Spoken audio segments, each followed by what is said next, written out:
All right, awesome. So we're really excited. Today is Fel Romano presenting on depth psychology and dream work. Welcome, Fel. Hi. Hi, just excited to hear what you have to share with us today. I'm excited too, for sure.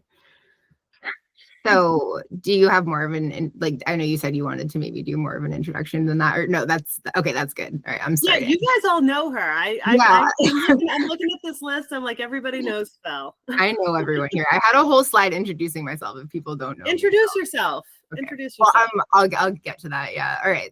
Okay, so we're gonna start. Awesome. Hi, everyone.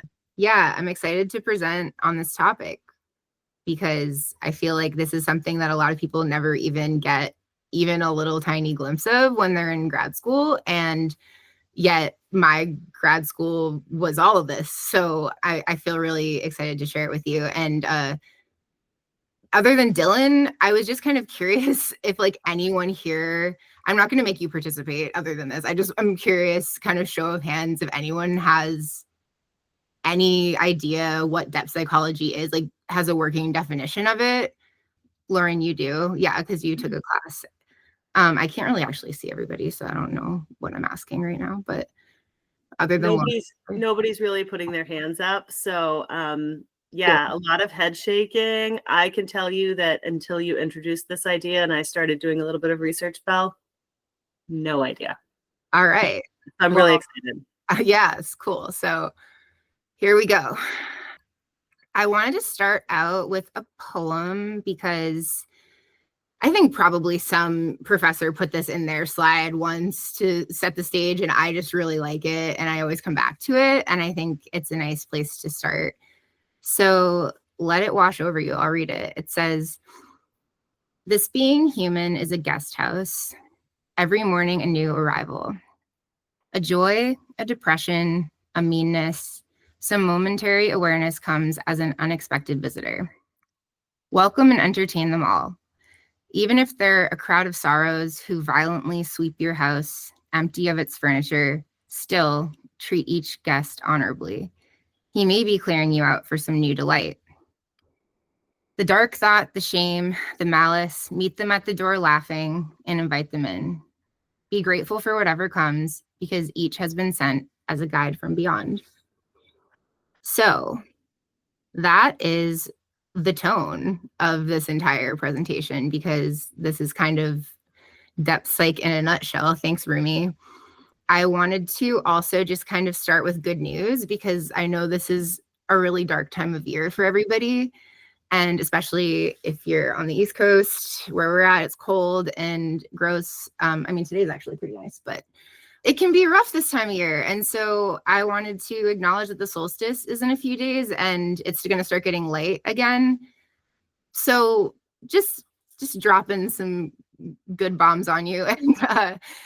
And while we're in the darkest time of the year, I actually think it's really appropriate that I'm doing this presentation now, because depth psych is all about the darkness. So like here we are in the darkness, and it's a good time to kind of cozy up in your home and think about your dreams. So yeah, I will share my slides. Helen already said that. This is our agenda for the day. We're going to do an intro to Jung and the core concepts. We're going to talk about what modern depth psychotherapy actually looks like in practice and what the theory is and the aims of it.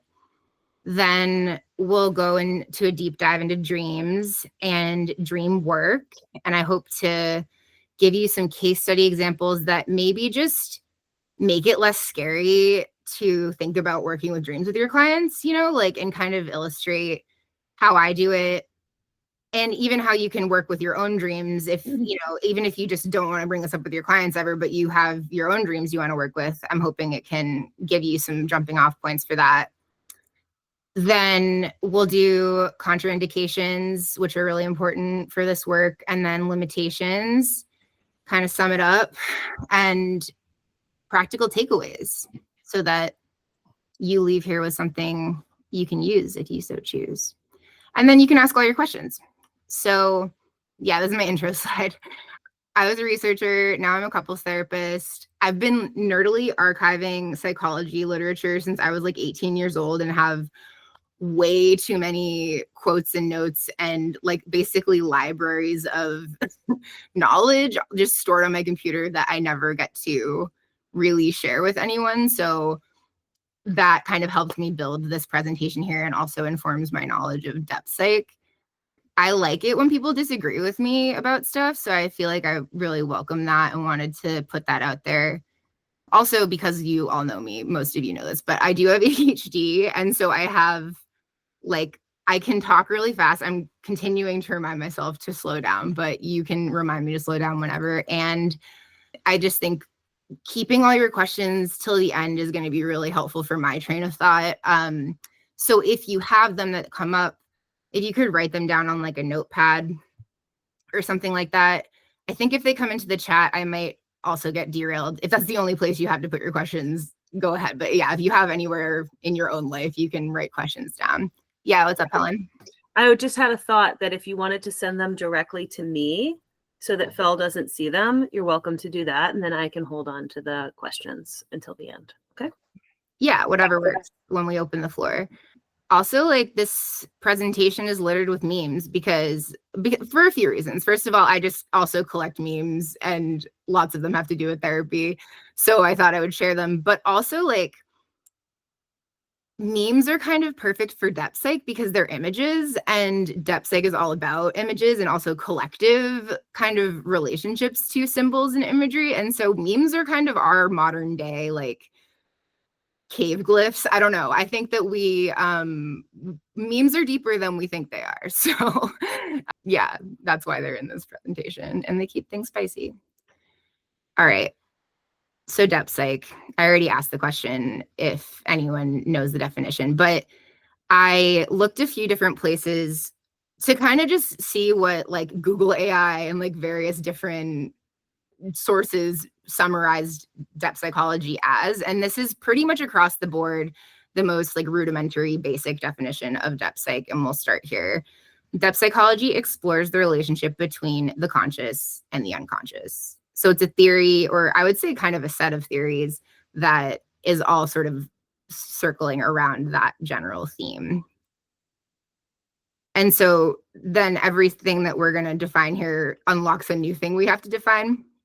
The unconscious, I mean, I'm assuming that you all know what the conscious is because we're therapists, so we're working with it all the time. But how do we define the unconscious? I mean, it's kind of a paradox, to be honest, to define the unconscious. And I think that that's also really appropriate because depth psych is all about paradoxes.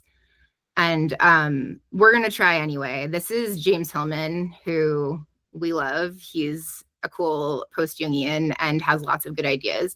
He says this: we cannot know what exactly we're referring to because its nature, the unconscious nature, remains shadowy, revealing itself mainly in hints, intuitions, whispers, and the sudden urges and oddities that disturb your life and that we can continue to call symptoms.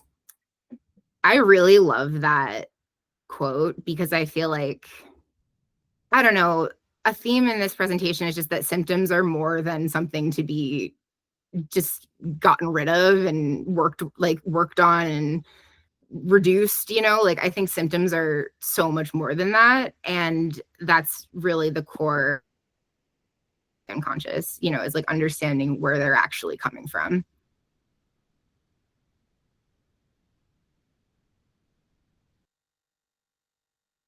As visible failures, and I think that's a lot to unpack, but I kind of love it because what does that even mean? Like, invisible fates may show as visible failures. I mean, that could be fate if you're thinking about like some predetermined destiny you have, or it could just be your own fate inside of yourself, you know? And so something I really like about depth writers is that they're poetic. And often when you're reading depth psychology literature, you feel like you're reading prose. Like, I think that these people who are writing, they're not trying to sound super smart, or I mean, they sound smart. They're not trying to sound super rigorous and academic, and they're willing to like dabble in the artsy side of writing about psychology. And that's like so fun. And it's why I've read so many depth psych books in particular, because they're like entertaining you with even the way that they are writing. And I also think it's appropriate because depth psych is an artful therapy, and it definitely sees therapy more as an art. It's also a science, but you're an artist as a therapist, especially doing depth psych stuff. So the unconscious, we come across it all the time in our like impressions of other people, our intrusive thoughts, whatever we fixate on, compulsions, our habits, whatever patterns we're in, whatever we avoid. Then there's obviously our dreams, our nightmares, things we worry about, judgments of ourselves, the critical voices inside of us. These are all just parts of being human, but they're kind of pointing to something a little deeper.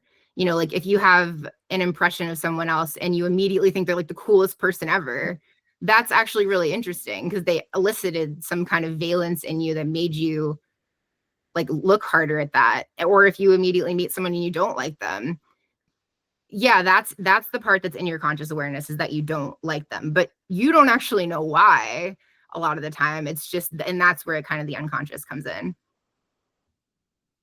This is a Robert Johnson quote. He just kind of talks about how the unconscious is, you see it when your imagination's running, and little fantasies come up.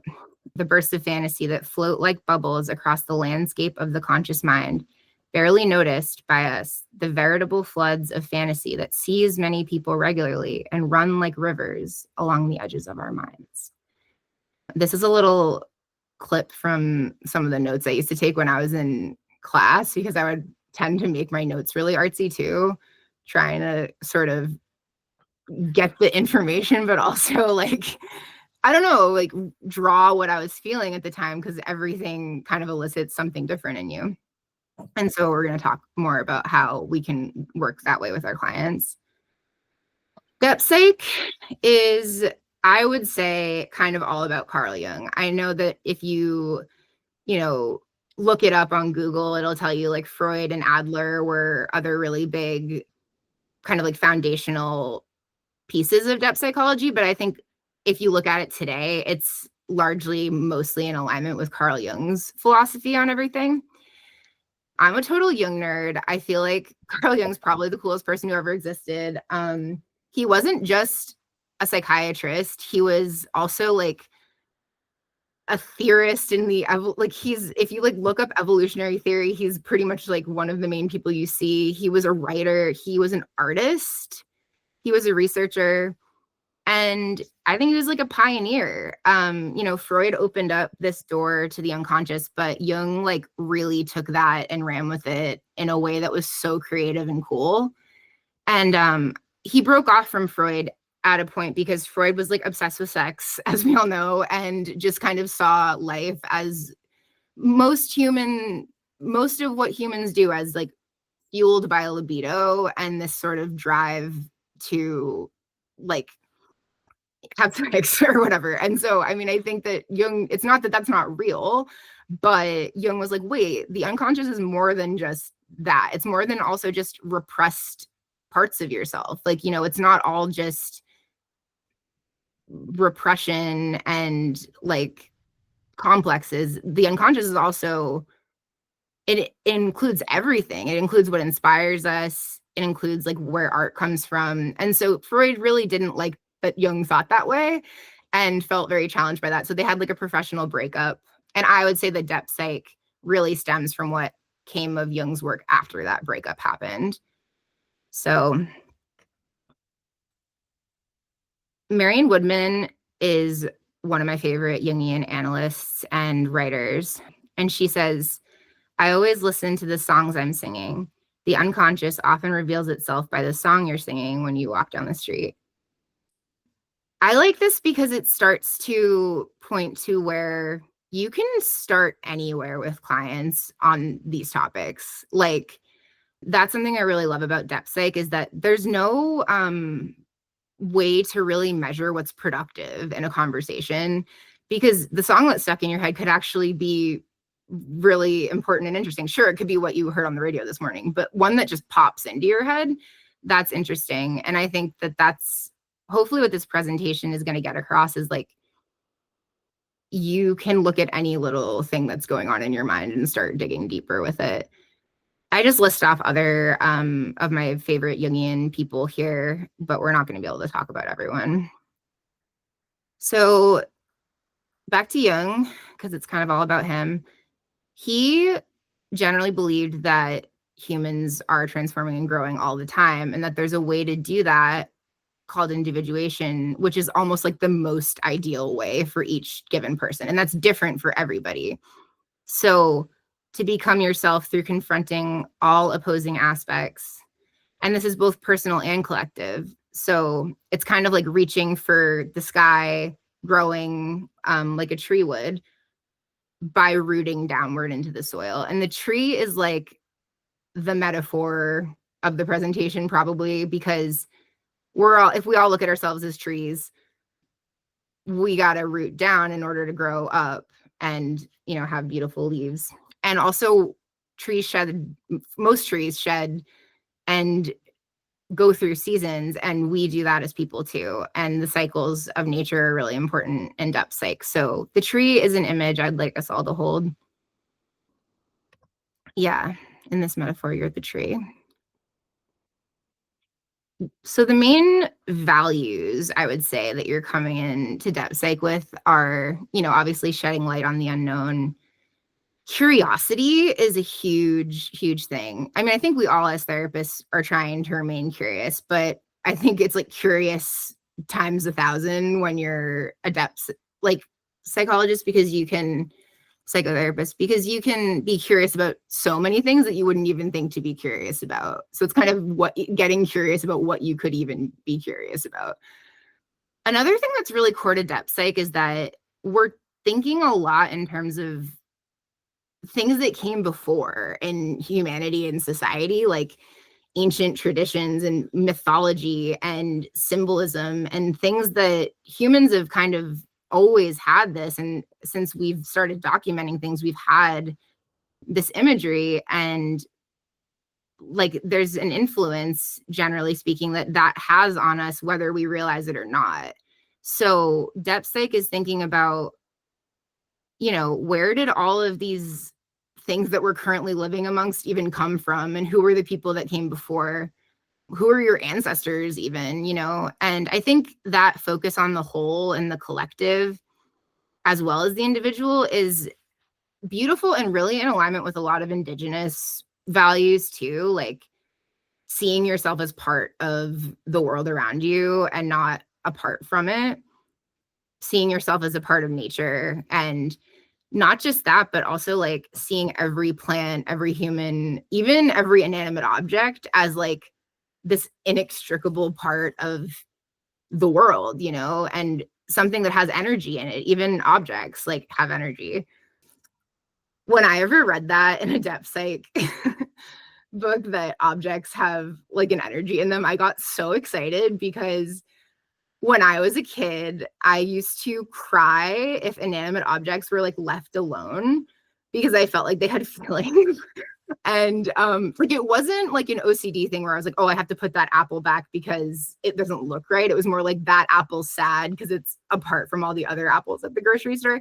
So I learned how to not make that impact my life a lot as I grew to be a teenager and an adult. But then like reading as an adult some of this stuff about what they call animism, which is that like everything kind of is animated in a way. And like, you can have your favorite shirts and you can have your favorite items, and they actually do something for you and they're part of you.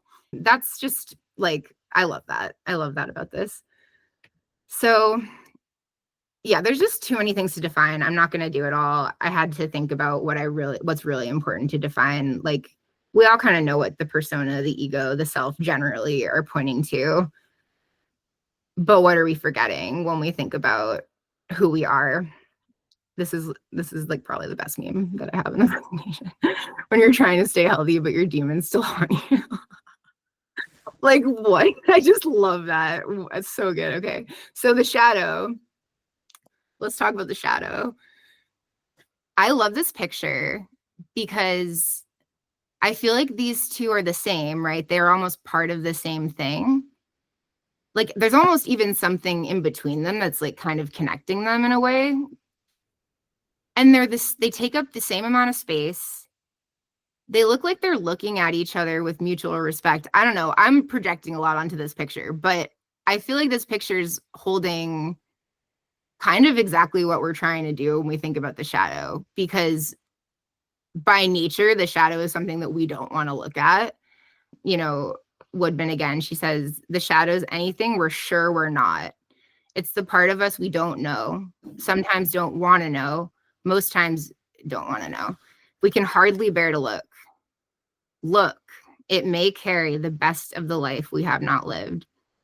So I just really love this image because I think it's showing that you can look at your shadow and try to embrace it, even if it's so different from you. And this picture also, just briefly, kind of reminds me of the spirit soul distinction, which we're not going to get to talk too much about, but like the one on the right, oh, I can like draw for you guys, I think. Yeah, this one. It's like very spirity. It's got the lightness. It's got the what we imagine as heaven, you know, like up above kind of stuff. And this is like earth and dirt, and maybe like it's a little bit less glamorous. And that's kind of the soul. And spirit and soul are they're just all over depth psychology, because like it's what we're trying to feed at the end of the day when we're working with people. It's like keeping their spirit and their soul alive and in balance with each other, because those two are different energies in you. And I feel like we use spirit and soul all the time as words, like throughout life, but depth psych thinks a lot more about those like in the course of a human's life and how you're engaging with your spirit and soul. So let's see, how do I get back to you? All right. So, you know, related to the shadow is projection. And, you know, projections are when you see your shadow in another person without knowing it's your shadow. So that could be positive or negative. You know, like it could be that you wanted to be a rock star and then you weren't. And so you like are obsessed with rock stars, you know, like that could be a projection. Then there could be, you know, all of the negative projections that we have on people, like that person's greedy, that person's evil, whatever. Projections change the world into the replica of one's own unknown face.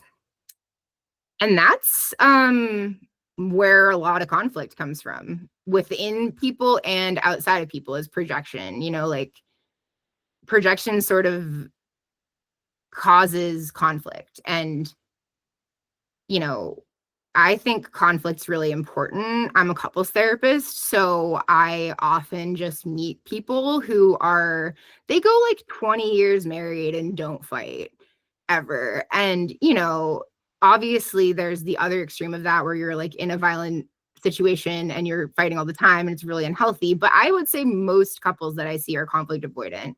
So people don't like conflict. They think it's bad. Like I think that people think that if you're in conflict, it has to mean that something's wrong. And that's kind of the exact opposite of the truth. Jung said the self is made manifest in the opposites and in the conflict between them. Hence, the way to the self begins with conflict. So it's almost like your growth edge in life is where your conflict is, whether it's like with yourself or with another person. And I think that reframe for our clients of whatever they're having conflicts about is super huge. It's like, wait, actually, this isn't bad. This is showing you something that could actually be exactly what you need to grow. So on the topic of clients, let's talk about clients. I love this image of this girl. She like, what's even going on? It's like her hair looks like it's all tangled up, but it's also the roots of a tree. There's crows on her. I can't even tell what she's feeling. Is she happy? Is she despondent? Like, I don't know. I mean, this piece of art kind of reminds me of like how you feel before you decide you have to go to therapy. So I put it here, the entwined lady. And I just kind of wanted to talk like first and foremost about the intake session, like just looking at the intake session, because we all do intakes with all of the clients and we get the answers to all the questions in the biopsychosocial. But I think that the depth approach to an intake would be like continually reminding yourself as a therapist that you actually have no idea why they walked through the door. Like, even if they told you why and they think they know why, you actually still don't really know the full reason why they're there. And often that won't be uncovered for a while. So like, I think this is really important to think about when someone comes in and they're like high functioning, you know, people who are like super powered in their work and maybe even like workaholics, or who are making tons of money, or seemingly on the outside have it all put together, but they're still coming to therapy. And we meet some of those clients and they're really interesting to work with because you're kind of like, I don't know, I personally have projected onto some of my clients before, like, you're way more put together than me. Like, what do I have to offer here? And but this is the thing, is that like with depth psych, it's really cool because you get to start getting deep with those people about what's happening. And often those people are like, they've lost their spark, they've lost their soul, or they've lost their spirit, you know, and they're so well functioning in society that, you know, on the outside, maybe we're not putting a ton of stuff on their biopsychosocial, but they also could have a lot of like really meaningful work to do. And these are the clients that I tend to love working with, to be honest. I learned pretty quickly by working with kids and individuals and various kinds of people that I'm not great with highly traumatized, like acutely stressed individuals. And some parts of me like felt guilty about that in the beginning. Like I was like, oh, all these other therapists can just work with people who have all of this trauma and need all of this high level of care. And yet I'm being picky about my clients. Like I only want people who kind of have some level of, you know, being put together or not like falling apart in front of me, you know. And I stopped feeling guilty about that actually, because I realized that there's a lot of therapists that actually don't know how to work with people who are high functioning, because where's the symptom to work with? And I think that that's actually a skill that I have. So I stopped making myself feel bad about that. This is one of my favorite memes too. Okay, let me heal this pattern. Me after 20 minutes. Damn. It has deep roots in my subconscious. I feel like this is, you know, all of us at different times, and definitely our clients, where we're like, we come in hot and we're like, these are our goals. This is what we're doing. And then it's like, you're 3 months into therapy and it's a lot harder than when you're talking about changing. So depth psych is cool because I feel like it loosens some of the knots. It maps out some of the holes we fall into, but it does that by like really getting intimately involved with the knots and the holes. You know, it's not trying to skirt around them. And it's a mutual discovery between the therapist and the client about exactly what I was just saying, which is like, you don't really know why they're there and they don't really know why they're there to some extent. And so you're both discovering that like there's more that meets the eye. And that's how I try to approach every client, is like thinking about, what am I not getting though right now? Like what else is in the room that's not being said?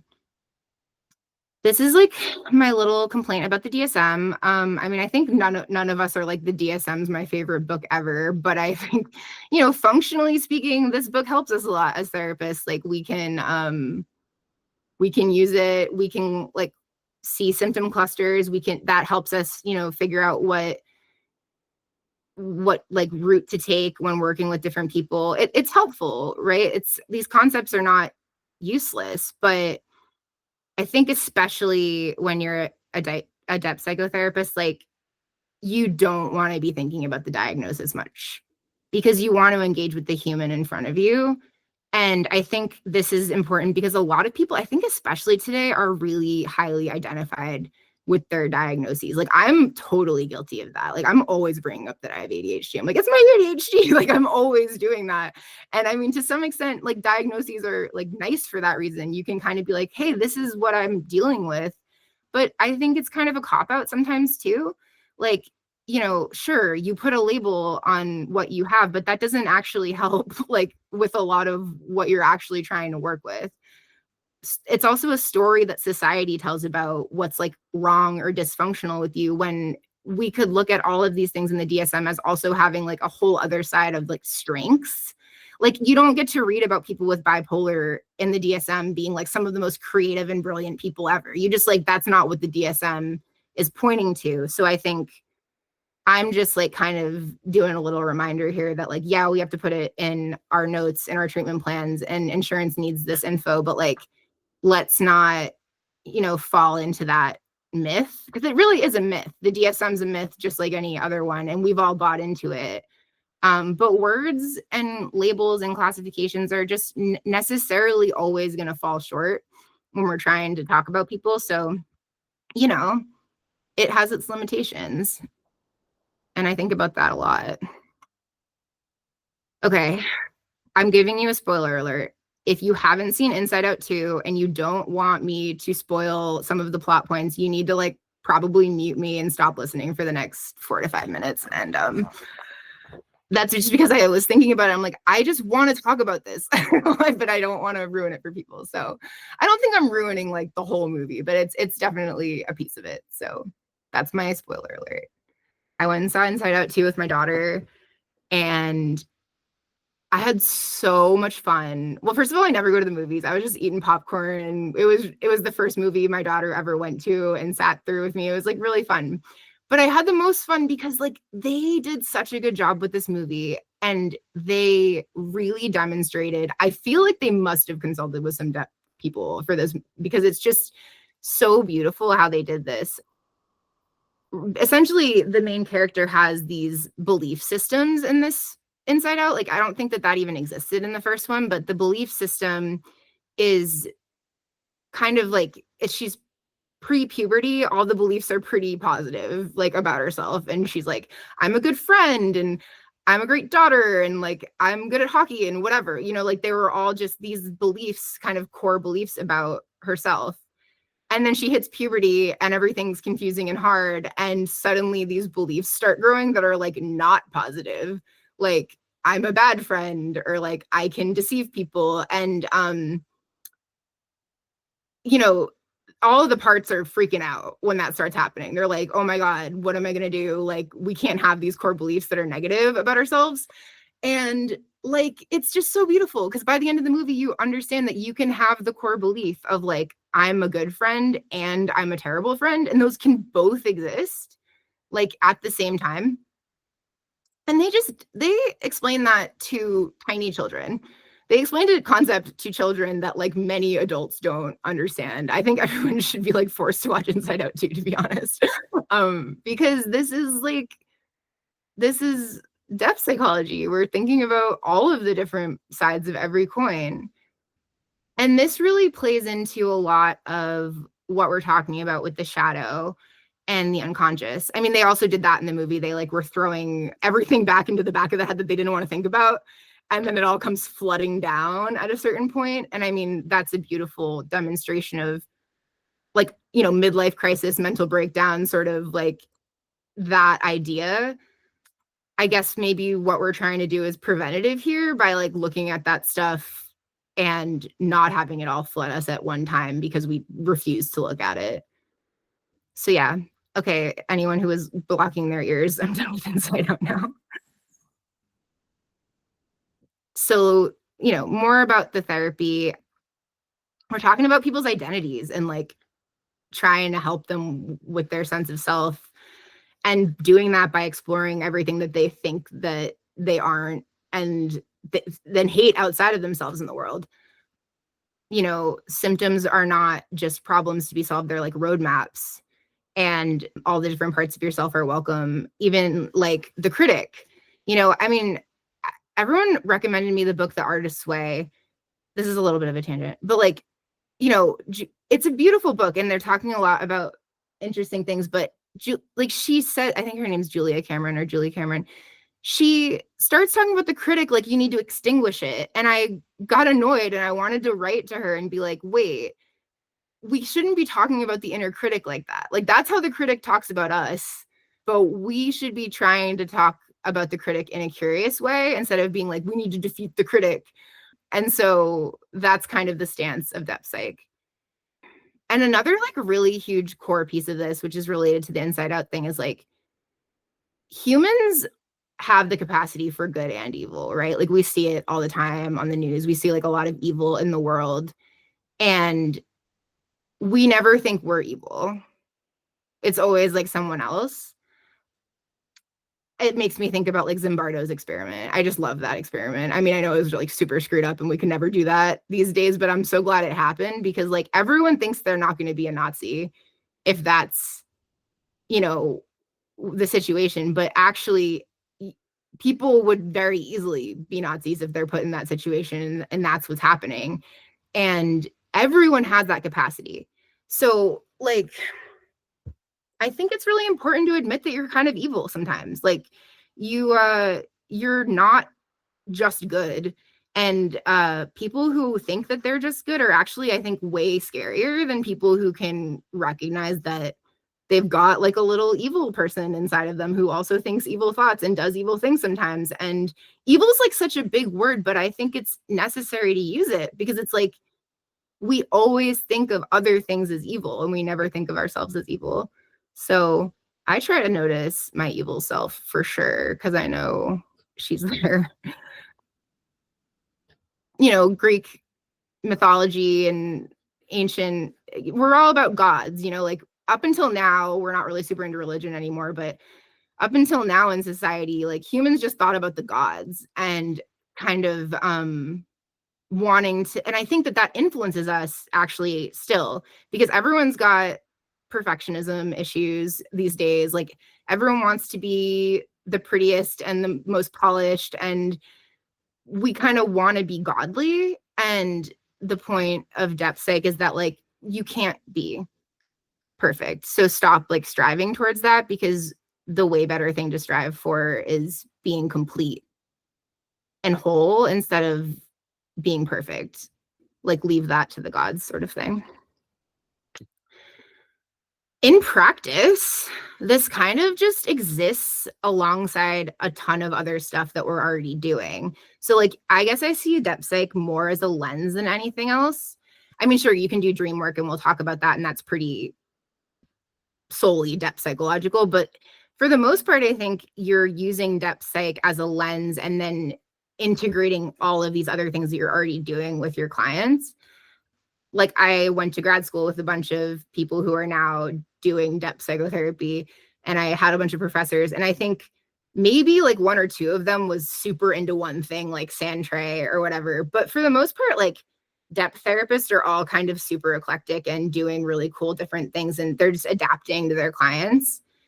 So yeah, I just kind of listed off the different theories that you probably have heard of and do know more about, just to kind of illustrate how like adjacent those are to this. And you know, these are arbitrary boxes too. Like none of, like, it's all just working with people, right? But all just to say, I'm definitely would call myself a pretty eclectic and integrative person. I think most people are. No one's a purist. Like no one's doing purely one thing. I mean, maybe some people are. Some people are purists, but I'm less interested in that with the depth psych being applied, because people need different things every time they show up, you know? And I don't want to have a plan of what I'm going to do any given day with the client. I mean, sometimes with couples, I'm like, all right, we need to talk about X, Y, or Z, but I'd rather like let them show up and see what comes up that day. So yeah, everyone loves Bessel van der Kolk, so I figured I would quote him, because he says neuroscience research shows that the only way we can change the way we feel is by becoming aware of our inner experience and learning to befriend what's going on inside of ourselves. So again, it's just like that idea that we can't hate ourselves into being better. And I've certainly tried like hating myself into being better. And I love this picture of the girl hugging herself in the mirror. I actually printed it out and put it on my vision board because I've never felt that way when I look in a mirror, and I don't think a lot of people do. But what a beautiful image of like, she's just hugging herself instead of judging whatever she's seeing. Like, she's not even really looking, her eyes are shut. She's just hugging herself. Can we embrace ourselves like that? And can we see symptoms as more than a problem? Those are the questions Depth Psych is asking. What does it even mean to like embrace yourself though? Like, and embrace your parts? I mean, I feel like we could talk about that for 2 hours. So I just put 2 little examples here of like, how do you honor a part of yourself that feels a little destructive? Like, for example, if you're prone to depression and you don't want to let your depression consume you because you've like been suicidal before and you haven't been able to get out of bed for 10 days. So you're kind of afraid to engage with that part of yourself because you don't want to get sucked in. You know, it can be destructive, but you do want to start trying to befriend it because you know logically that you should, because you shouldn't reject any part of yourself. Well, this little quote by Thomas More, I really like, because he's kind of illustrating how you can live and sort of honor your parts without letting them consume you. It says, you can take the Ficino path and dress in tune with the melancholy. Dark clothes, brooding hat, scarves and veils, take solitary walks, be emo essentially, listen to contemplative music, and have a good black and white photograph of nature nearby. You can sleep longer, move slowly, talk less. These activities help you stay in tune with your melancholic mood. They honor it without succumbing to it fully. Like, I just love that. I don't know. I feel like when we talk about treating depression, we're not talking about befriending depression a lot of the time. And most of our clients are depressed in one way or another, you know. I think every human is to some extent, like, because that's a huge part of being human is being sad. And then there's the people who are like melancholic by nature, like the Eeyores of the world. And like, there's a way to be melancholy without being a huge bummer. Like, I feel like there's just a way to befriend your melancholy self. Anger is another really good one. I talk about this a lot with my couples because they're all afraid to get angry at each other. Everyone's angry at themselves unless you're like, you know, the opposite and you're angry at the world. But I think I meet more people who are angry at themselves and have a hard time experiencing anger. And I just like this little meme. It's like, a screaming song is good to know in case you need to scream. Like, yeah, sometimes you just need to scream. I'm always telling my clients to go in their cars and scream and talk to themselves and like let it out, because we're all trying to be so put together all the time. And like, anger especially is such a energetic emotion. Like, you really need to do something with it, and kind of it propels you somewhere, and that's why it can be really creative as well as destructive. But like, working with anger can mean, you know, like having a playlist or having a punching bag or whatever. There's ways to befriend your anger too, because your personality at the end of the day wants to experience itself as a whole. Like, that's essentially the theory, right? Is that your personality actually at the end of the day doesn't want to be perfect. It wants to be whole. So letting these things come out how they will in ways that are maybe not destructive and self-sabotaging, you know, it's an art, but it can be done, you know, in little doses. I think that the whole personality wanting to experience itself as a whole is a lot of why we have dreams at night, because our dreams are just showing us things that we had no idea or our brains were even capable of conjuring up. So on that note, shall we talk about dreams? I love this guy. Look at how like chill he is. I mean, to be a frog, to be honest, I get jealous of animals all the time because they never have to think about any of this. But I love this. It's like, as far as I'm concerned, I'm here to enjoy the flowers and think about my dreams. Like, I love that. I want to embody this all the time. I saw this quote on Instagram yesterday, and I was like, whoa, I'm going to put this in my presentation because I think I was missing a good summary of what dreams are kind of all about, and this does it well. A great work of art is like a dream. For all its apparent obviousness, it does not explain itself and is always ambiguous. A dream never says you ought or this is the truth. It presents an image in much the same way as nature allows a plant to grow. and it is up to us to draw the conclusions. So dreams are like little art pieces, you know, that your brain painted for you. And sometimes they're harrowing and scary or bad and elicit a lot. And that's like art. Sometimes you listen to a song and you just like are like, oh my God, never play that again. I feel like that happens with our dreams too. But our dreams came from us. And that's why it's so interesting to me. We're experiencing them. This is like kind of unimportant, I feel like, but I did find this when I was looking through old slides of my professors. And it's an interesting thing to think about, like the structure of a dream in general. There's like the set and setting, you know, like where did it take place? Who are the people in it? Is there a time? Are you a certain age? Sort of thing, the exposition. The development, you know, what actually happens, what emotions are coming up, what's the plot, what's going on in the dream. And then the final phase doesn't always happen. Like most, I would say, dreams that people have aren't kind of like beginning, middle, and end. But occasionally you have a dream that like ties itself up really well. And I'm going to talk about a couple of those. So I just figured it's like important to note because sometimes a dream will really give you like a whole story and it like ends with this bang and you're like, whoa. And that can always be really cool and fun to work with because it's almost like your brain told you a full story with like a beginning, middle, and end. You might not understand what the story was about at all, but that was an interesting ending kind of thing. Often though, dreams are just kind of meandering and you like end up in different places and there's not really any linearity to it. So when they do have a linear kind of plot, I think that that's always really interesting. Everyone calls it dream interpretation, and I sort of hate it because I don't actually think that's what we're doing. Like, I mean, maybe I have the wrong definition of interpreting in my head, but like interpreting makes me think that I'm like translating or you know, I'm coming up with like it's popping out an answer or something. And that's not really, that's why I call it dream work and not dream interpretation. Von Franz talks about this like in terms of when you're working with a client and what can happen when a dream is worked with well.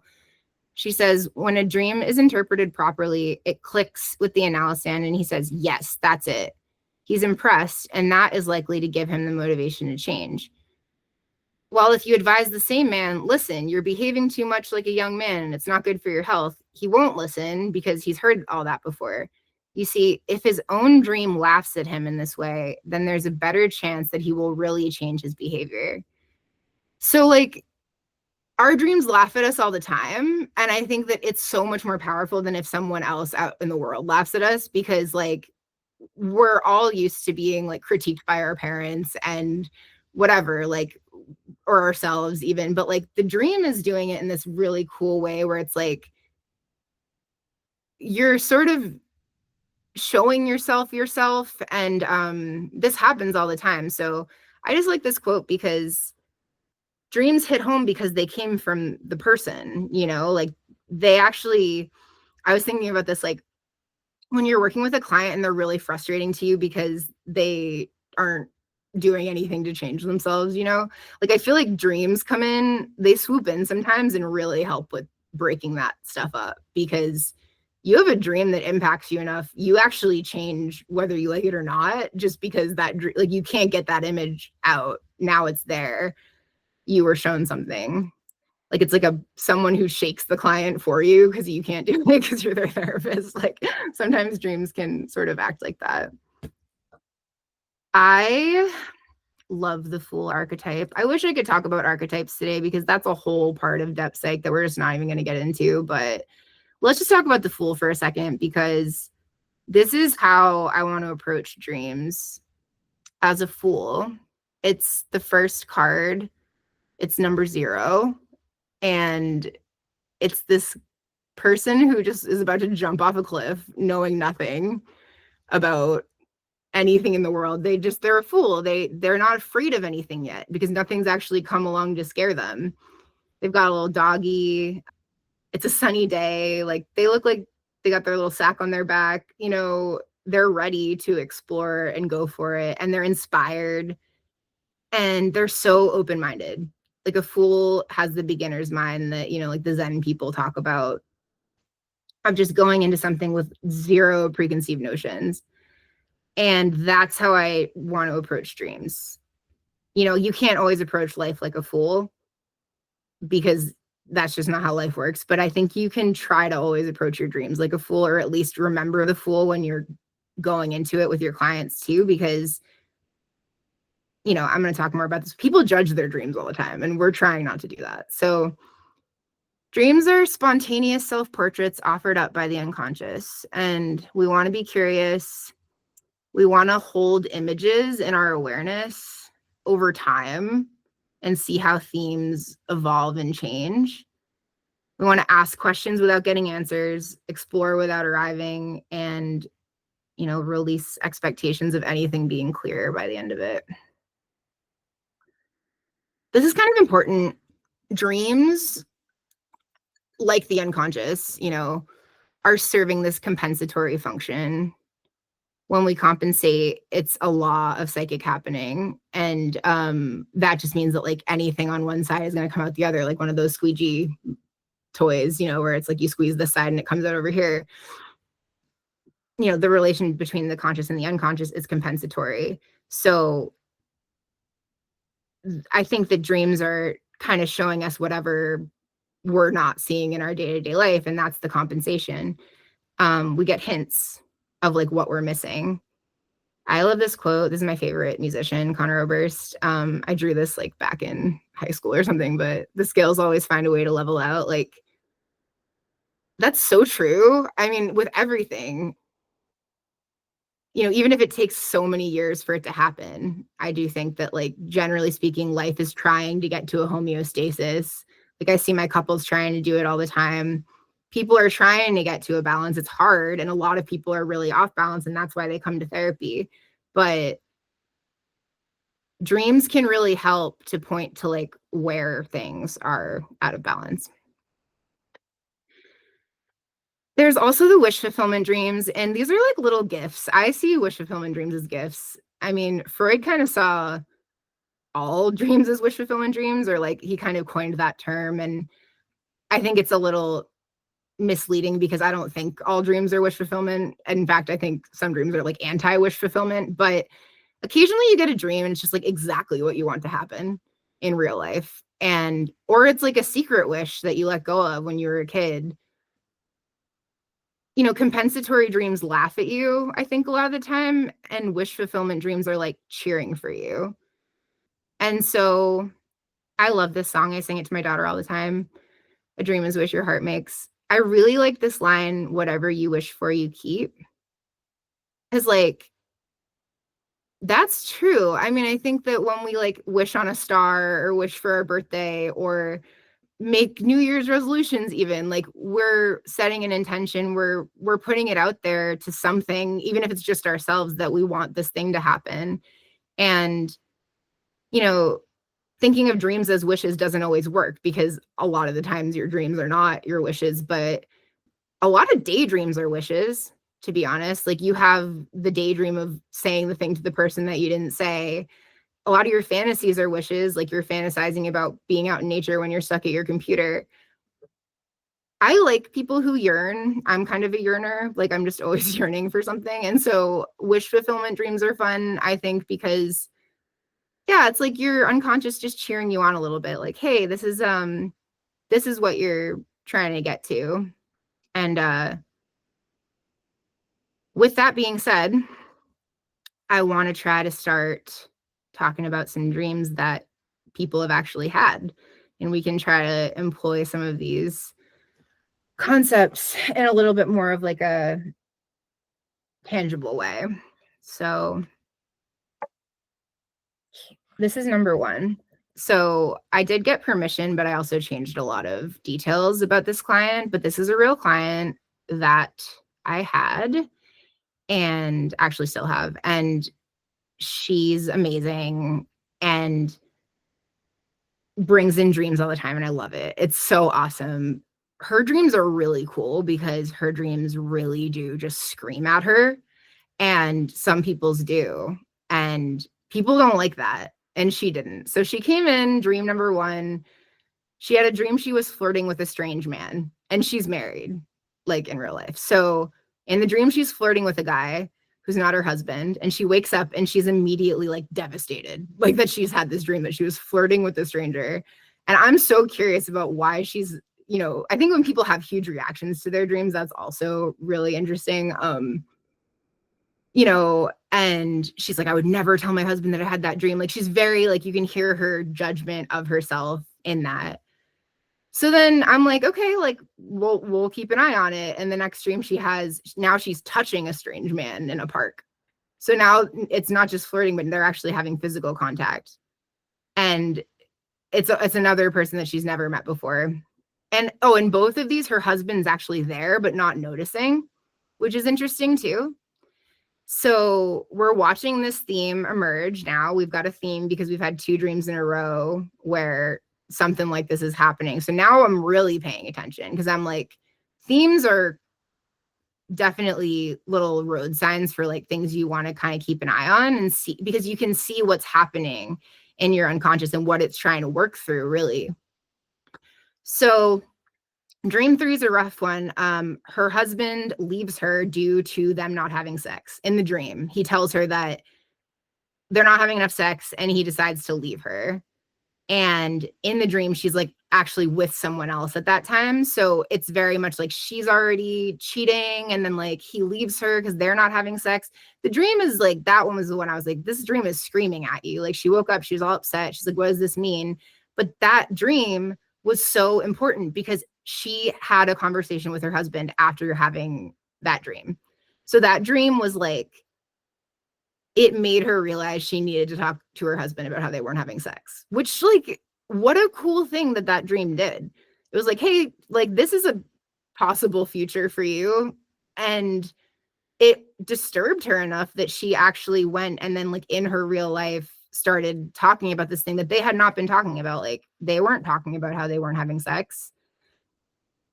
And this dream got that to be part of the conversation. And it was cool because she could bring up the dream to her husband. She literally did that. She was like, I had a dream that you left me. And like, what a cool in for that conversation that can be really awkward. So this client, interestingly, in her very distant past, had a brief history as a professional escort. And it was a very risky and kind of not the greatest situation. Like I think she had like a pimp and everything for a very short period of time and put herself in kind of a lot of danger and got out of that and ended up like joining the military, very much a pendulum swing from like one to another. But that was like so long ago. And it's so in her shadow. Like when she told me that, she said she's only told one other person her whole life. So she's gone her whole life and only me and one other person know that. And her husband certainly doesn't know that and would never, because she'll never tell him. And it's like, even just that, it's like, that's something she's got a lot of charge around and shame about, right? Like that this was part of her past. And that's, I think, like a really good example of a shadow part of yourself. Like, okay, we don't want to talk about that version of you. But then her dreams start pointing to it. So then she comes in and she's got some lesbian sex encounter happening in her dreams. So now like the sexual person in her dreams turns female and she starts having various dreams about women and like being sexually involved with them. And the women that come up in her dreams are always really overly sexual. Like they're very outwardly acting in ways she would never act in her day-to-day life. And she ends up having this like full-on Madonna horror complex dream where like some lady's boobs are right out in her face and it's like this sexual temptress energy and there's a lot of lust and she's into it in the dream. And then this is one of those dreams that actually has a resolution or like an ending, because in this dream, she gets away from that somehow. She gets away from the, you know, lady who's got her boobs out and that she was kind of involved with. And she drives off out of there into the distance with her husband in the car. And it's suddenly calm. And then the dream series ended. Like she hasn't had any sex dreams anymore. So, I mean, so interesting. Like she got this conclusion almost like mapped out for her. And it kind of speaks to what her relationship has symbolized, which is like she got out of that chaotic time in her life. And now no wonder they're not having sex. Like, you know what I mean? She's got so much built up around that and he's not pushing on it. And they can kind of be in this like holding pattern with each other that's just like not risky, not scary. And she actually came to a level of peace about the fact that she and her husband don't have sex that much after having that dream, because it was like so much sex and so much like raw lust and just like things that she's so uncomfortable with shoved in her face. And then she got to kind of see how her husband was like a symbol of that ending almost. So I think this client's dreams are like some of my favorite of any clients that I've worked with, because it feels like her dreams really are definitely serving the compensatory function. They're definitely showing her shadow self pretty clearly.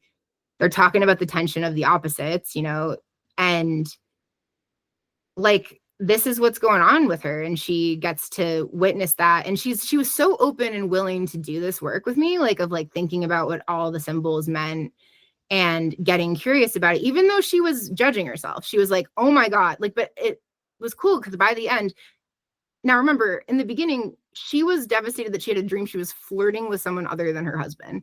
But by the end, she was literally having sex with a woman. And she came in and like was like, I can't wait to tell you about this. So she was like getting into a relationship with her dreams where she kind of could see that she didn't need to feel like so ashamed about them, and that they were actually really useful and kind of in a way like helping her. So it was awesome. She definitely got into like the curious mindset about it. A fun tidbit is that she had a dream that I was in and told me about it.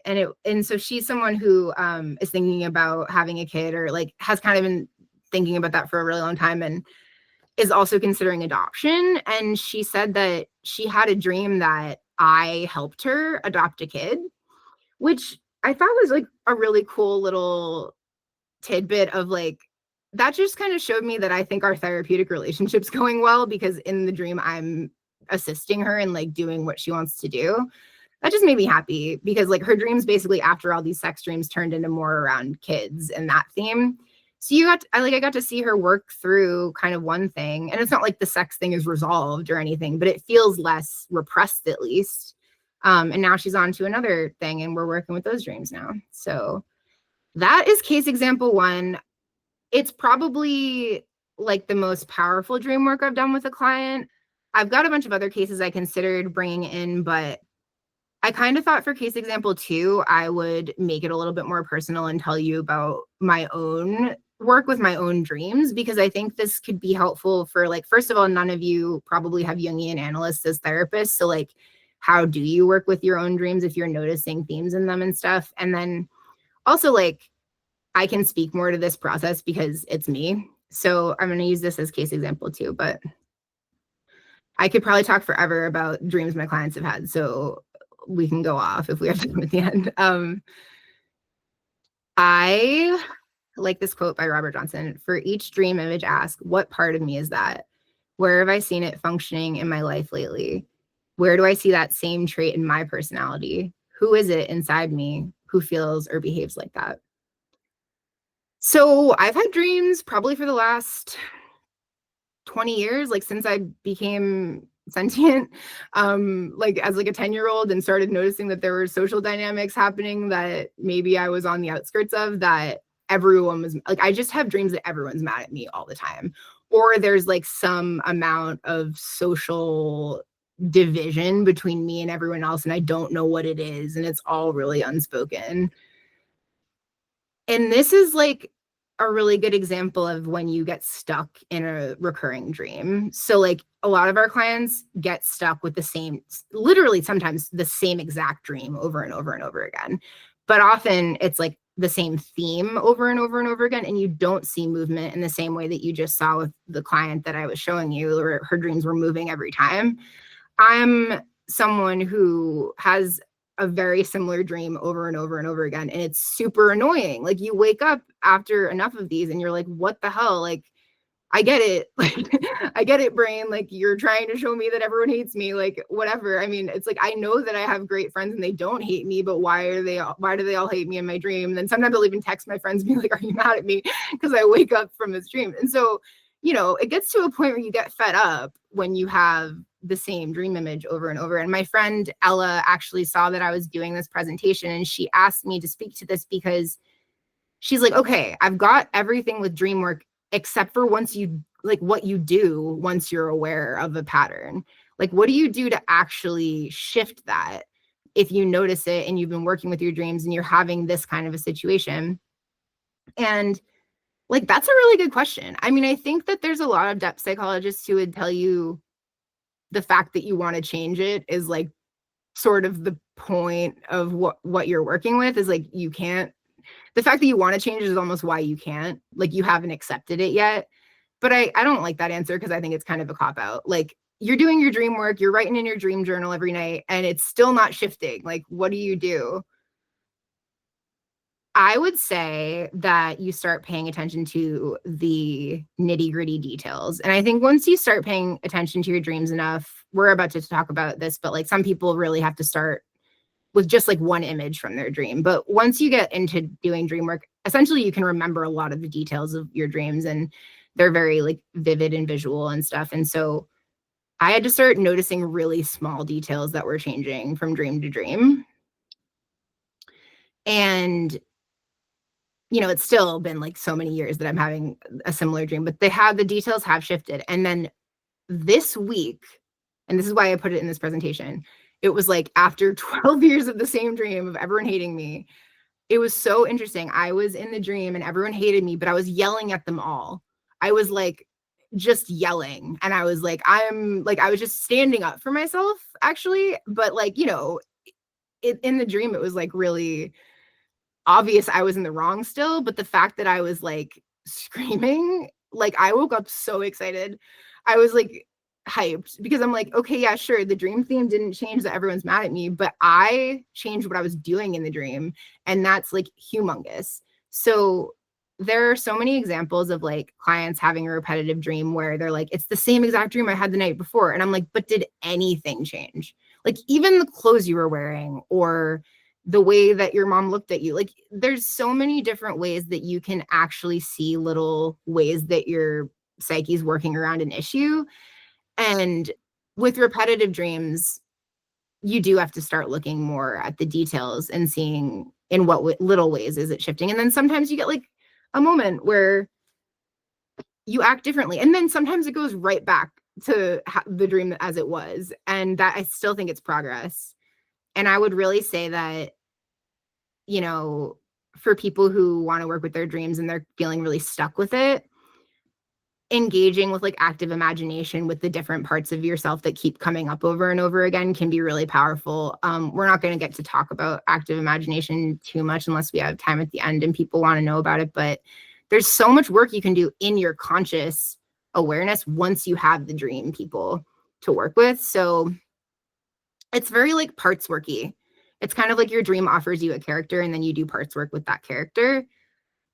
But it's pretty cool. You can do all kinds of stuff in your mind with a dream situation. Like, for example, if I wanted to work with these dreams in my conscious awareness, I could put myself back to where I was at in that dream.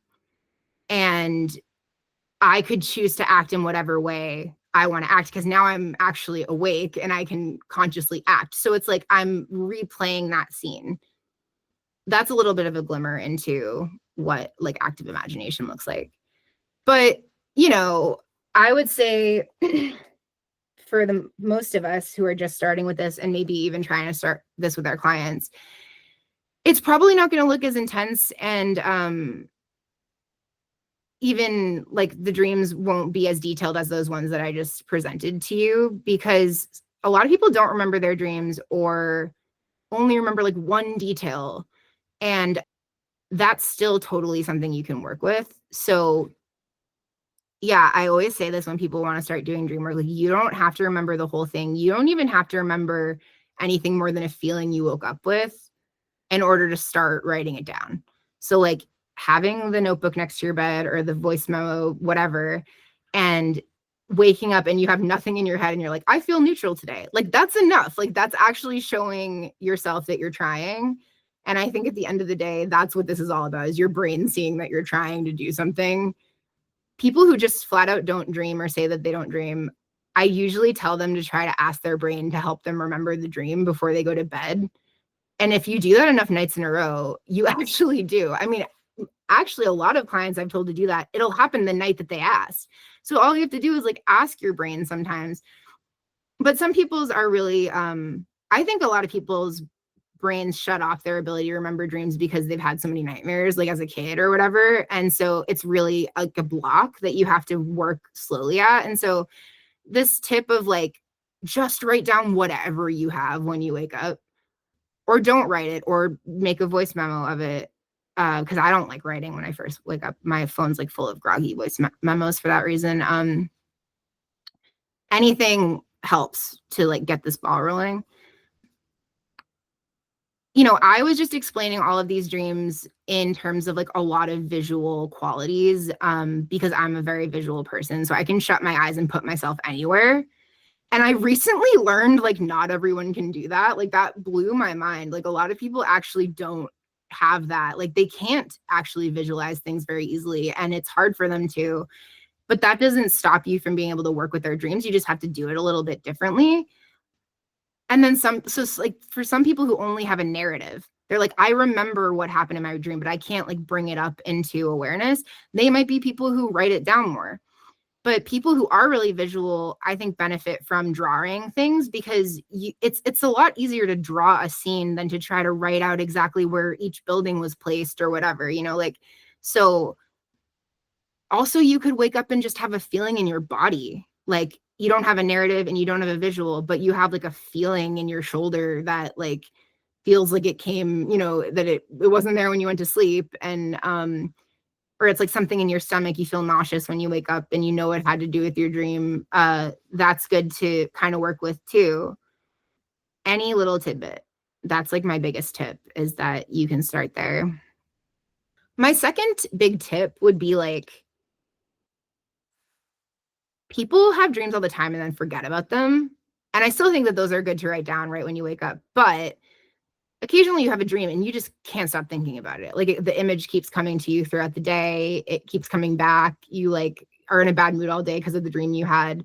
Those ones feel to me like the ones that are asking to be worked with. And those sometimes are like from back in childhood. Like I have dreams from when I was 6 years old that I still think about today. And I actually, in grad school at Pacifica, because they encouraged this, like wrote actually a couple papers on like way old dreams, because dreams don't really have a timing. And so they can live on in you in the same like way that ones that you had last night did. So that's another tip, would just be like, you don't have to work with your clients' dreams that they're having right now. If they had like a recurring dream as a kid, you could work with that. And that can sometimes unlock some things to come out now. So yeah, that is sort of like a starting point for working with your own dreams or with clients' dreams. Your right brain wants to work with your dreams. So you can make art about them, you can play music, you can bake, you can do something that isn't just writing each detail, like, you know, like line after line. I mean, you can do that too and make it like, you can do kind of creative writing about your dreams. I'm kind of talking about the process after you've recorded a dream. So you record your dream and it's like this raw voice memo, or it's something you wrote at 3 a.m. when you were like half asleep, right? But then it's living on in you and it won't go away, and you know it wants to get worked with. And like, how do you do that? I think is, yeah, by holding the images and sometimes working with them. Like if you're a creative person, and even if you're not a creative person, I think actually, especially if you're not a creative person, getting creative about working with your dreams is really important and cool. This picture right here is a collage that I made after a really impactful dream that I had. And I made it out of like a bunch of like notes and old swatches of paint that I was like using in a notebook. And I can see the dream scene that I had when I look at this, but like no one else can. I'm sure no one else even gets this. And so that's what I think is like kind of cool, is that you can build a dream into a song, you can build a dream into a picture, and it's just for you. Like that's not, I didn't make this for anyone else. I ended up giving it to my friend because she really liked it. But like it was about like it was almost like giving the dream some outlet. And so I think especially for those ones that are like lodged in there and won't leave you alone, this can be just some ways to work with it. And you can dance about a dream. I think Lauren just brought this up, that at her school they had a Jungian class that was also like about dancing, which I just think is so awesome, because yeah, there's ways to embody your dreams too. Like you could like act out whatever. I mean, there's just so many different ways to process. And people will always want to tell you like, I can't draw, I can't sing, I can't write poetry. Like that's, a lot of people are like that. And I still like to get my clients to draw, even if it's going to suck. Like it's not about the drawing being good. It's about you doing a thing that you don't usually do to try to work with something. So I'm a bit of a pusher. I've accepted that about myself. I'm just pushing people all the time. I'm the Tina Fey. I'm a pusher. I push people. And I like to push people to do stuff like this, because obviously there's plenty of people who will push back and be like, no, I'm not going to draw a picture of my dream. But like a lot of people will be like, okay. Like they just almost want you to like be like, come on, just try it. So that's like my plug to, encourage your clients to do something outside their comfort zone or something they think they can't do. Symbols, dream symbols. This is what everyone thinks about when they think about working with dreams. And, symbols, I think, like we've been talking about, they imply something bigger than what they are. They contain in them a lot more than what's on the surface. And people really like to think about their dream symbolism. But this is probably the only time in the presentation I hope that I sound like a little uppity and just like maybe even gatekeepy. I hope it's not coming off like that. I don't think you should Google your dream symbols, like unless it's just purely for fun. And I have like an actual reason why.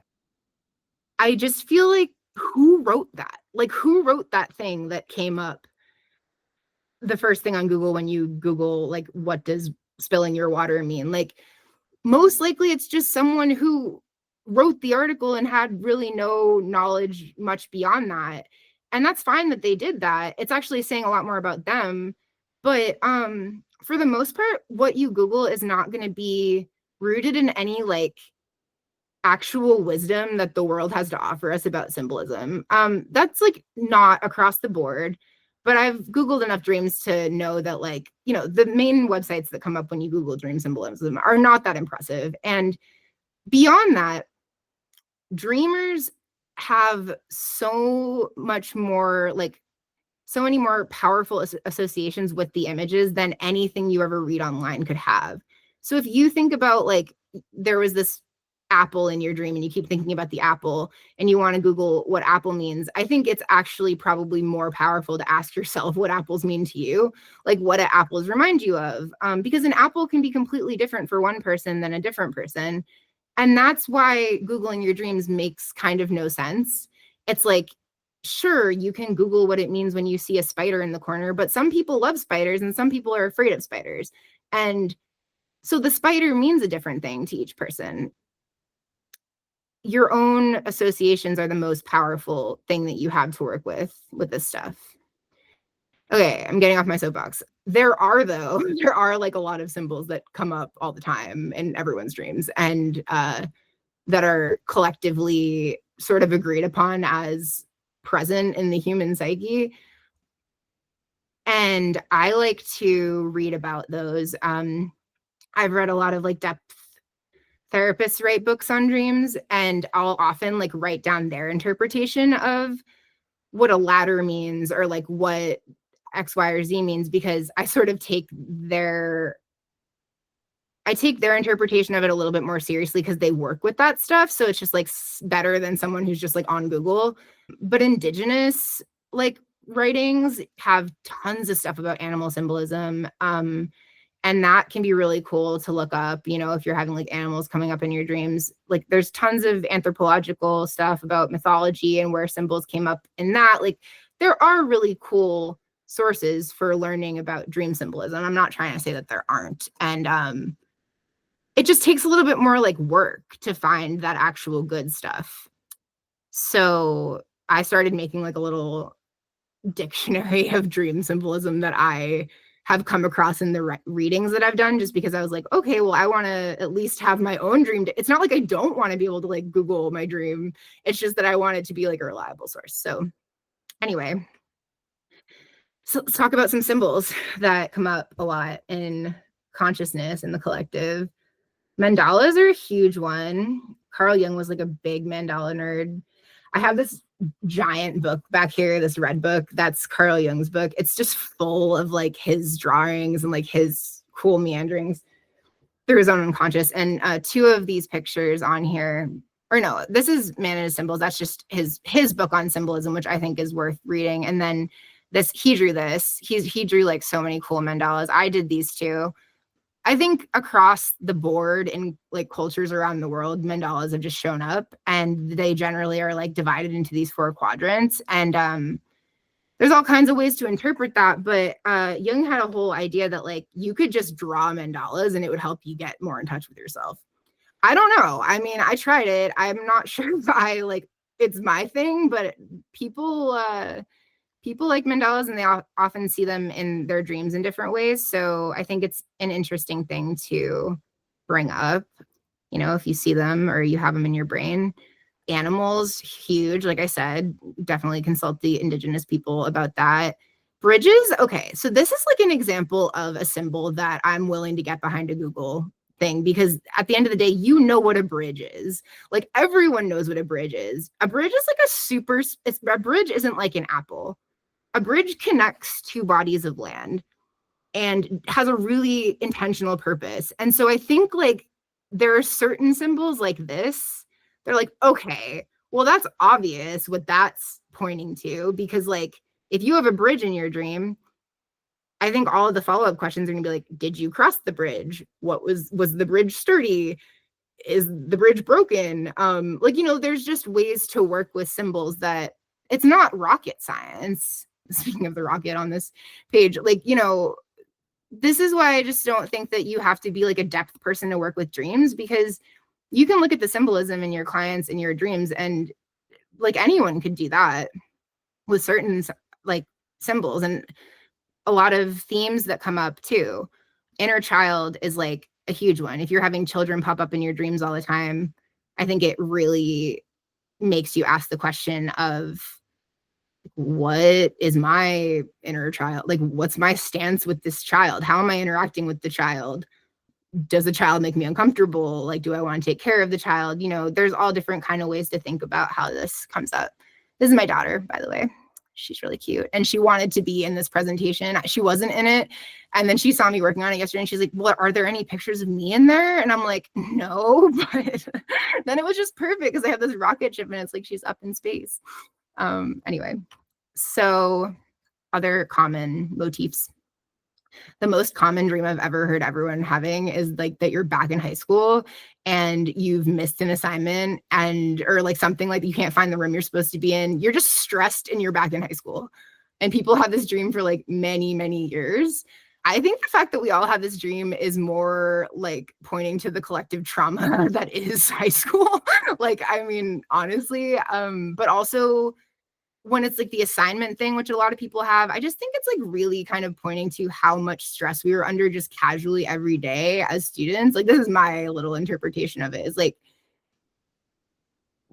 why is that still coming up for you? Well, that was just like normalized that we were under that level of stress and like expected to work in that way. So that's kind of my little version of why everyone might have that dream.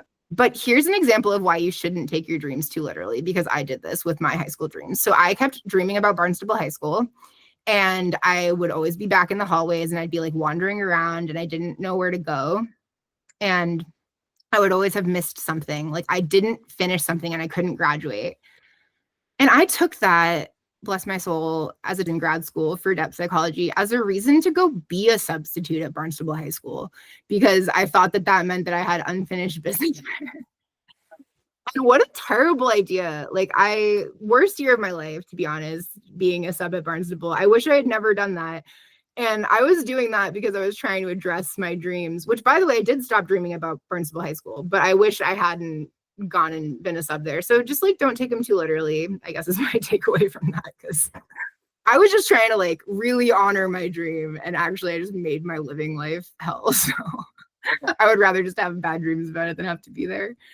Water is a huge one. People dream about water all the time, flooding, waves crashing, you know, drowning, swimming, being underwater, oceans, rivers, you know, you name it. I think across the board, we kind of have decided as humans that water is emotions. Like, I don't know, that seems to be the general consensus, is like watery, you're flooded with emotion. Like we literally have terminology that we use, and you feel like you're drowning. And I think that it also kind of points to the unconscious in that way, where it's like, if your dreams, you're having dreams of flooding all the time, or you're having dreams of like water coming for you, like that seems interesting to me. It seems like something inside of you is feeling that overwhelm, and maybe you're not experiencing it in your day-to-day life, so it's coming out in your dream. Death. People have dreams of murdering other people. People have dreams of being murdered. People have dreams that people in their life die various different ways. And then, like, beyond just dreaming, people crave death. Like, a lot of our clients are like, I want to die. And it's like passive suicidal ideation. And we're not calling and getting them sectioned because it's not that level. But like, there's just, people daydream about death too, you know? So death is kind of an important topic, I think, because we shouldn't take it literally. Like, so in this quote, it says, in my experience, all dream deaths are related at one level or another to the growth and transformation of personality. It's as though the old structure of personality, which is being altered as a result of increasing maturity, must die in order to make way for the new. So I think if death's coming up a lot, it shows us in our clients and in whatever dreams that maybe some part of you wants to die, you know, like something in you wants to die or be shed, or is ready to. And I think that's an interesting way to look at suicidality too, mostly when it's like, you know, passive and kind of ever present for our depressive clients who just kind of always have it in the back of their mind.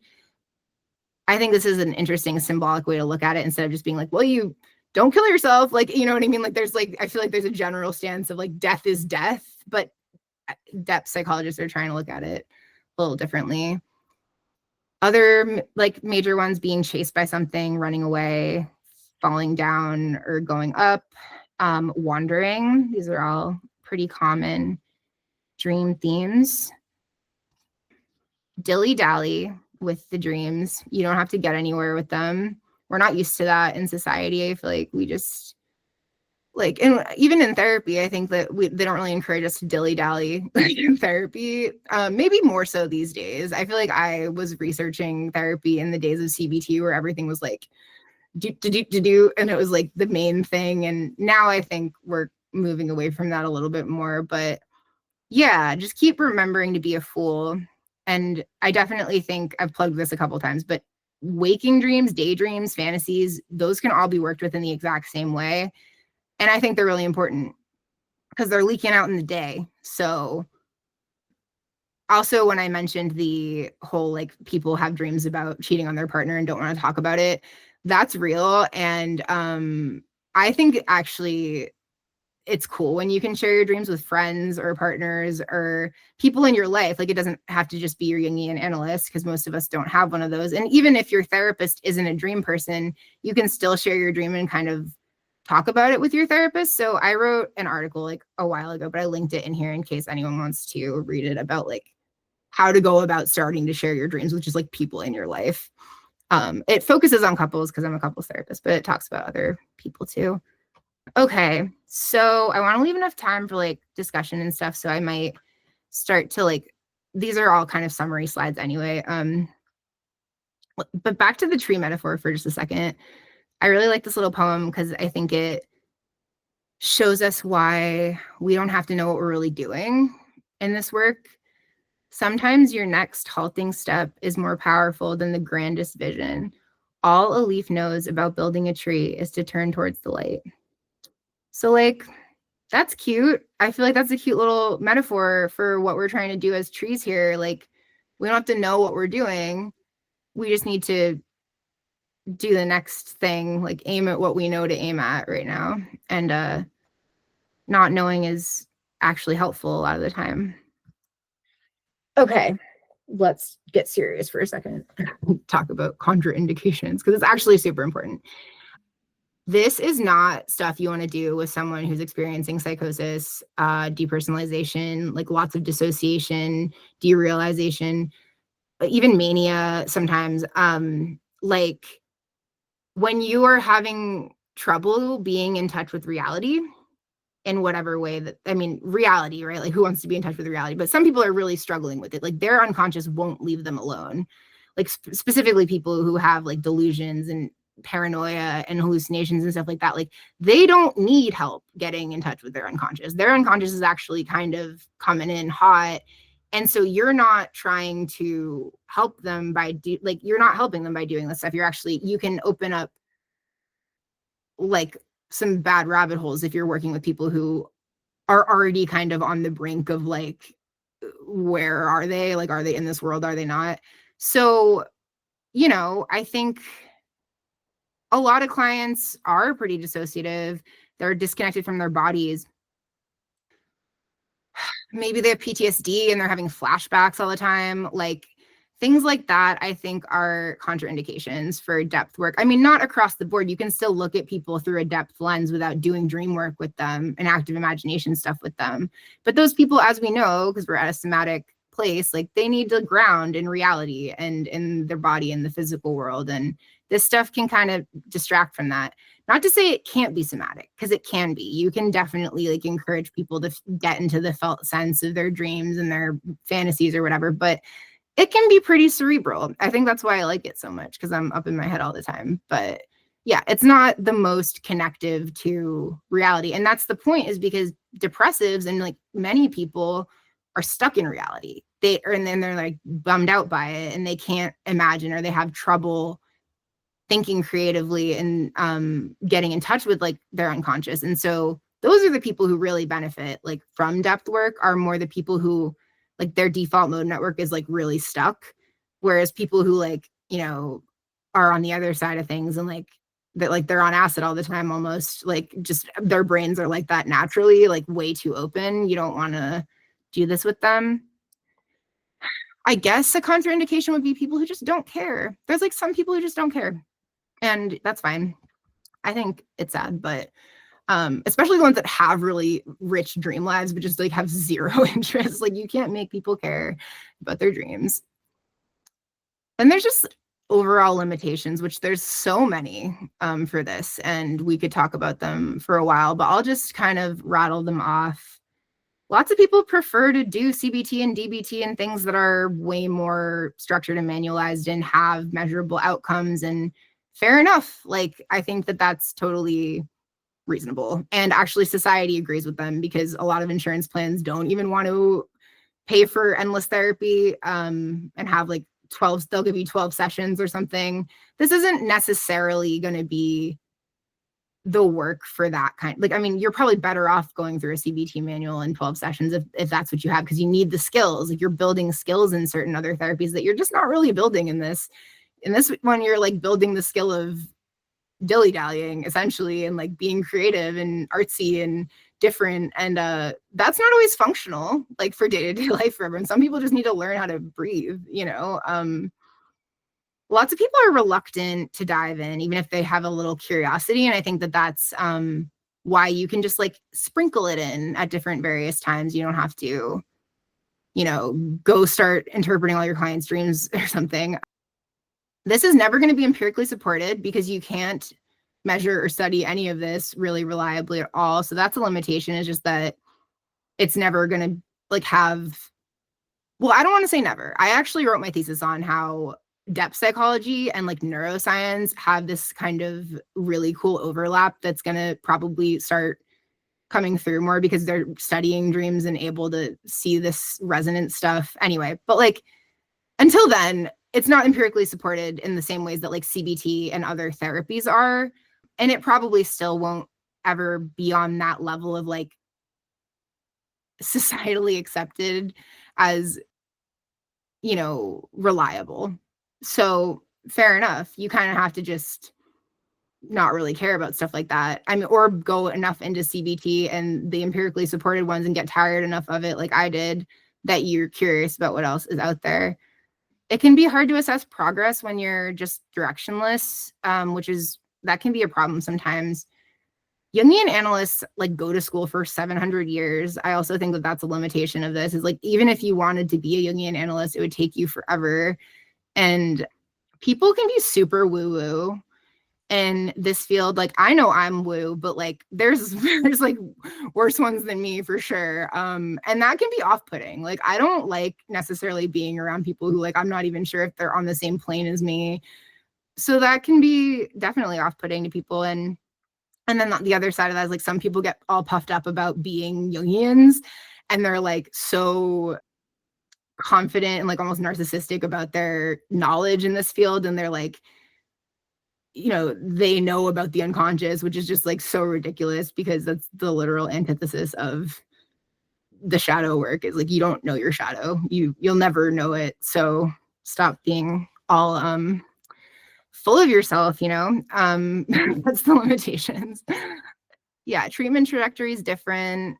Goals are kind of different. I mean, you can write the same goals you would normally write in a treatment plan, but I feel like the main goal is just to like help people become who they really are. And that's just so different for everybody. So, you know, that could be like your private little treatment goal for your clients.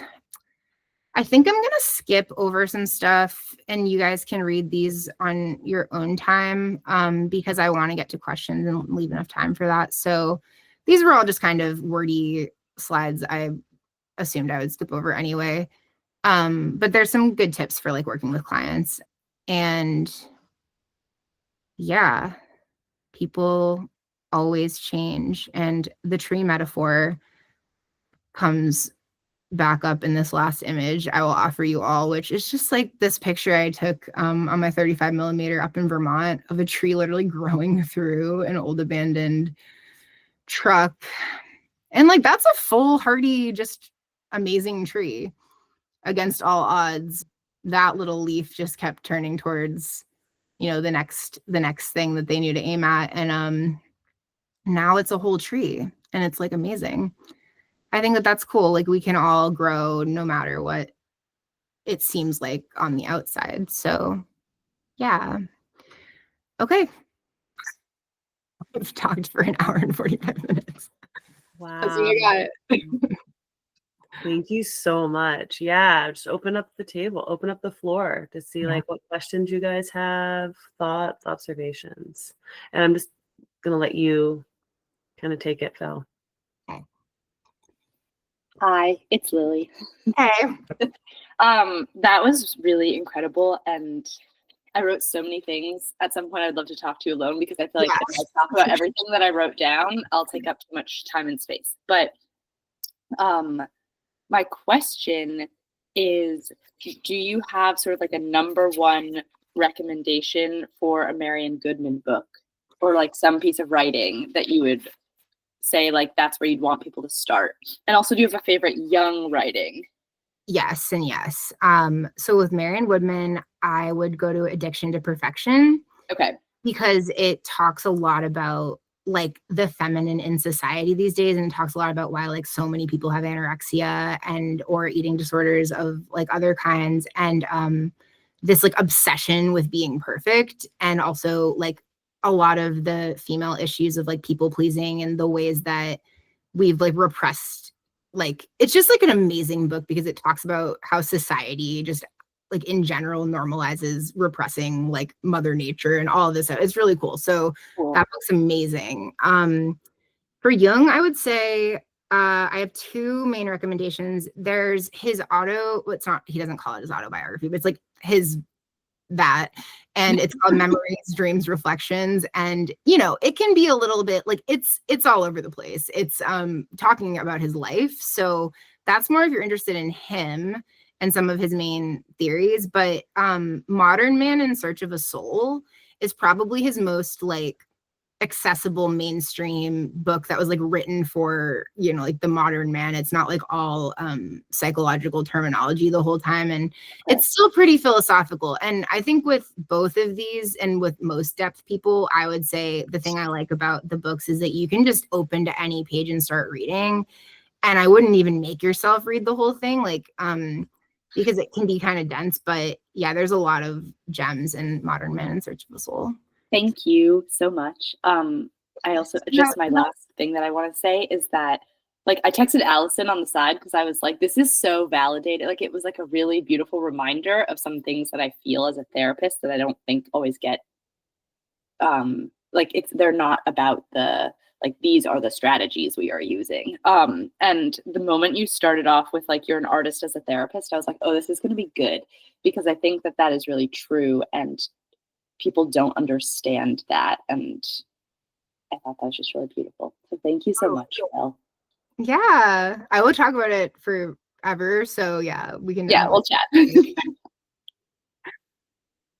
Did you have a part of your question I didn't answer though? You asked the books, but was there another part of your question? Okay, I hit it. Cool. Do other people have questions? I put mine in the chat. Oh, okay. I wasn't sure if I was going to be present, so I sorry if it was distracting. No, I didn't even notice actually. So you answered this one about the when to approach clients or when you talk with clients about it, and kind of like who needs what and who the accessibility of it. So strike that. Oh yeah, this was something that came up in my expressive therapy training, which was like, especially when clients were feeling very self-conscious about like, I'm not a drawer, I'm not a whatever. I don't feel comfortable. I'm just going to judge myself. I just would have people draw with their non-dominant hand, because you already know, like, I don't have an expectation unless they're ambidextrous that whatever I draw with my left hand is not going to be however it's coming out in my head, but it tends to be more like expressive, being drawing with non-dominant hand and connecting to like the inner child. And I wish I could cite where that comes from, but I remember it. So I don't know if you had any knowledge about that, or if that sounds familiar, because I was like, oh, I vaguely recall this. Totally.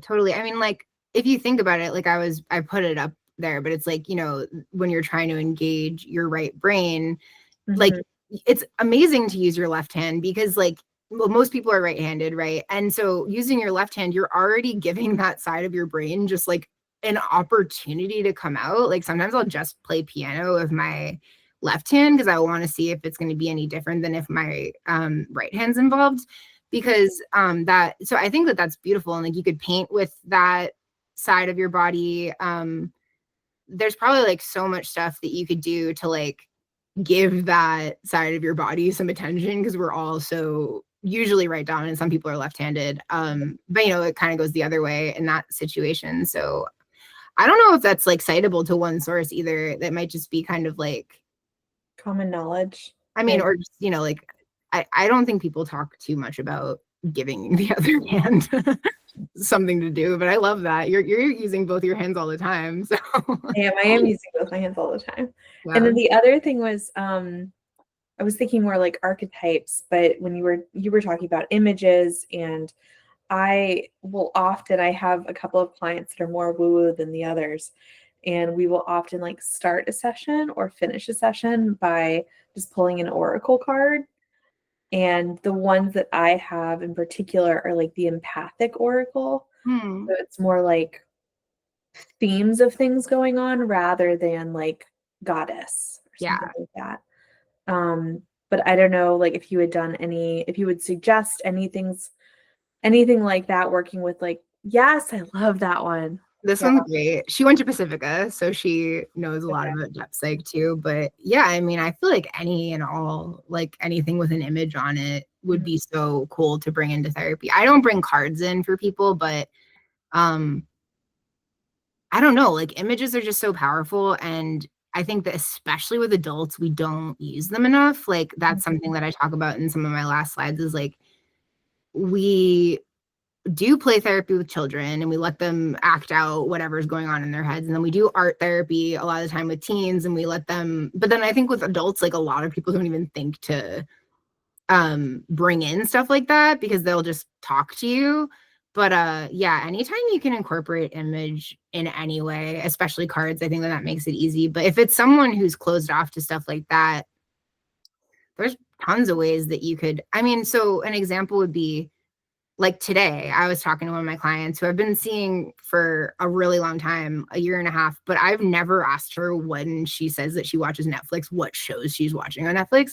I just never, because like that's not really a very therapy question to ask. But today I did.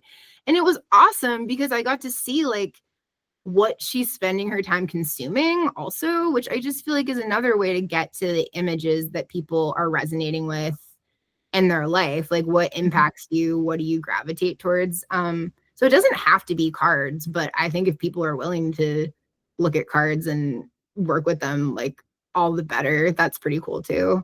Yeah. Cool. I thought this was great. And I sent you a thing on Slack too, but awesome. Well done. Thanks.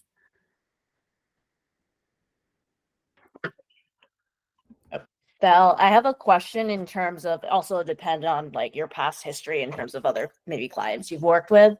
But I'm curious about, like you've mentioned, there's a lot of like indigenous, maybe possible concepts or concepts from the theory also taken maybe from possibly maybe also Eastern religious or cultures. If you've had experience with clients that are from like those backgrounds and how this theory has worked with them.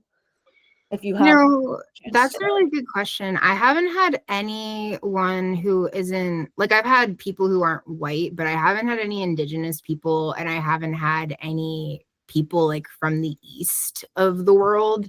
So I feel like I have been just working with a lot of Westerners and trying to sort of more break them out of their Western ways of like the individualistic piece of it. I think is like super huge because like everyone's just an individual by nature over here, whereas I think like in more Eastern cultures everyone's sort of thinking more about the collective. So my work's been more trying to get people to open their minds to ideas like that, but I haven't like gotten to work with someone who's coming from that. That would be really cool.